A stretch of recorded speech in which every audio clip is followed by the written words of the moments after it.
Hey everyone, how's it going? It's Cynthia Ray here, and want to take an opportunity to teach you all about meal planning basics and how that works. A lot of times, some of us actually are very good at meal planning and, and getting things set up for the week and for the month as far as meals go. And some of us have real trouble and struggle, which actually I believe is the majority of the population. So I want to teach all of you today the basics of meal planning and how much of a time saver it can be for you during the week. Not just a time saver, but saving your budget and also saving your waistline, which is awesome too. So we want to avoid really having to use going out to eat as an alternative to not being prepared. And doing that over time, end up spending a lot of money just using that as a default, and also your health is compromised. But once you have a meal plan set in place and you know exactly what you're going to be eating and when you're going to be eating it, it makes life so much easier. And you feel secure knowing what you're going to have for dinner that night. You know what you're having for lunch. If you have a family, your kids totally understand and know what you're going to be eating. And then also it saves you on your budget. When you go to the grocery store, you go with a plan and you have a list of things that you're going to get and you know exactly what you're going to eat. So I want to teach you those basics and how important that can be, especially if you're trying to lose weight or just get healthier overall. Knowing in advance is going to save you so much time and money. So anyway, here we go. So the three things that you're going to be needing when you're doing meal planning is a monthly meal planner, a weekly meal planner, and then also a grocery list to go with that, so you know what to get each week. Also, what you want to do is you want to set aside a day, if you don't have it already, during the week that you go grocery shopping. So make sure that you have a day set up. It doesn't really matter what day it is. It really depends on what works for your family. However, I would avoid doing the weekend because everybody goes shopping on the weekend and the store tends to be really crazy. So I would do that. And if you have kids, it's a good idea to bring them sometimes because it really gives them an idea of what it's like to go grocery shopping. And then also including them in the meal planning process because it teaches them how to meal plan for themselves in the future. But it also helps you as a family to eat healthy together because they're giving you some input as far as what to eat during the week and creating family-friendly meals for everybody to enjoy. So I know my kids really enjoy that process and get excited to be able to write down what they want to eat during the week and then creating a meal plan together as a family. All right, so here I have a picture of or graphic of a monthly meal planner that I like to use. On this particular monthly meal planner, it only has really room for dinners, which is a good place to start if you're having trouble doing the whole entire day at a time. I'm going to take off my glasses here for a sec. With dinners, we can usually do a theme. So theme days helps the most as far as your first step to organizing your month or week for groceries and meal planning, because sometimes you can look at this blank document here and it looks so overwhelming. It's like, all right, it's blank. Where do I start? Well, sometimes if we're eating mindlessly and not on purpose, it's really hard to know where to start because we don't even know what we're eating. It takes some more thought. So let me help you to hone in your thoughts and organize your month and week. So on Sundays, I like to consider that a barbecue day. I know depending on the season, depends on whether or not you can do some barbecuing. And then on Mondays, I like to make it a theme day called Meatless Monday.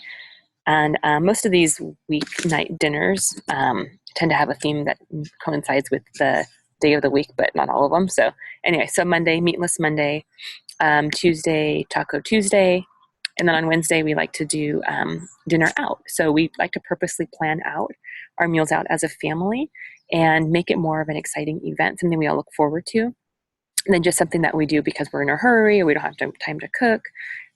Things like that. So we want to get back to how it used to be and spend our money wisely and choose the days that we eat out as a family.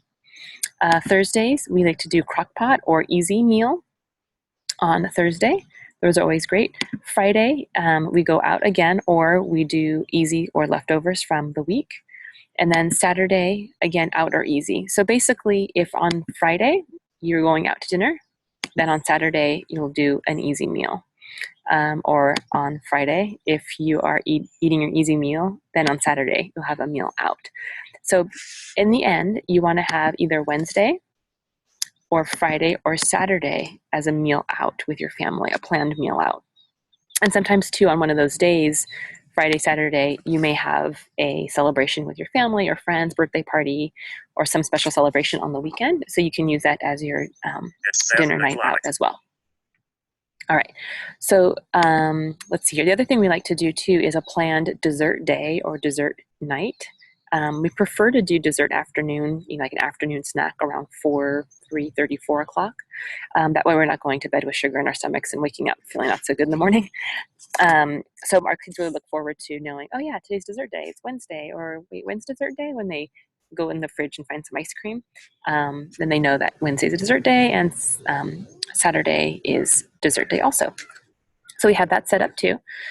And of course, if there's days that we're going to a birthday party and it's not a dessert day, no big deal. It's really not happening every week. So if we happen to have a dessert day extra, during the week than we planned, we just, enjoy and enjoy the party and the friends and everything and move on.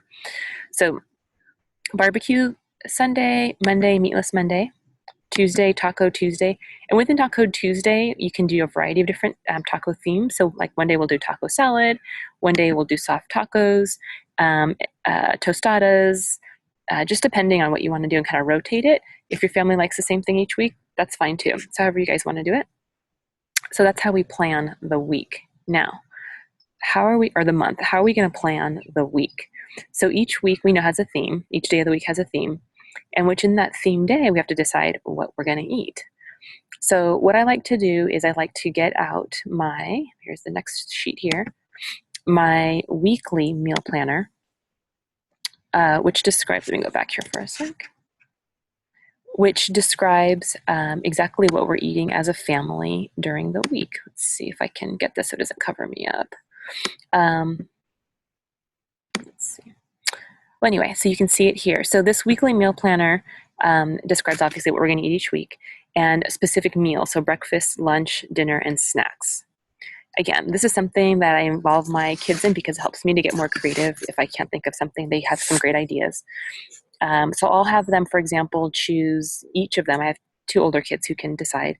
I'll have them choose 3 breakfasts, 3 lunches, and 3 dinners, and then create a little list of 3 snacks each that they like. So that's 6, and that already covers practically the whole week, so I don't have to think too much. And plus, it's things that they enjoy, and then I get to also educate them on nutrition a little bit if they're making choices that are not as healthy, or having things that are special treats, and then putting them in the meal plan, and then giving them alternatives of foods they can eat to the ones that they originally chose, healthier alternatives. So I'll show you what they did this week. Here's a little sheet.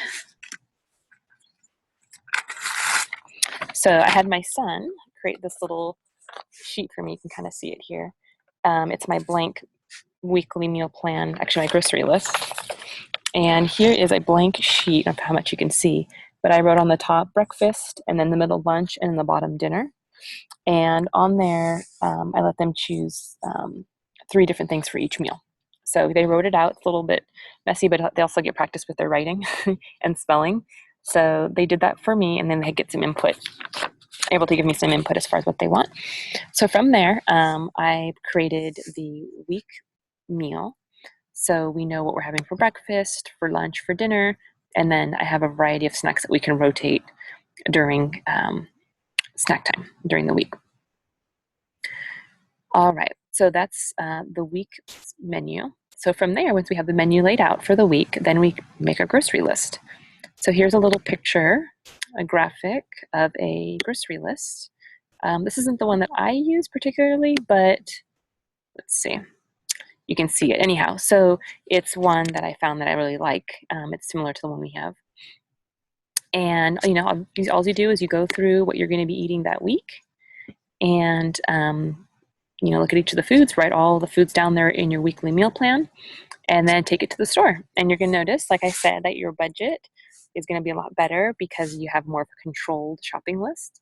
You're not really kind of going in there and, picking up whatever feels good or sounds good or looks good at the moment, or buying or over purchasing, which is usually the case because we're not really organized, don't know what to grab.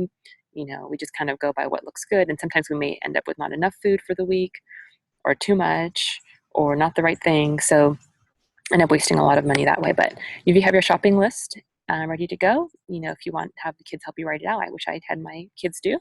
On this one here, this is our grocery list for this week.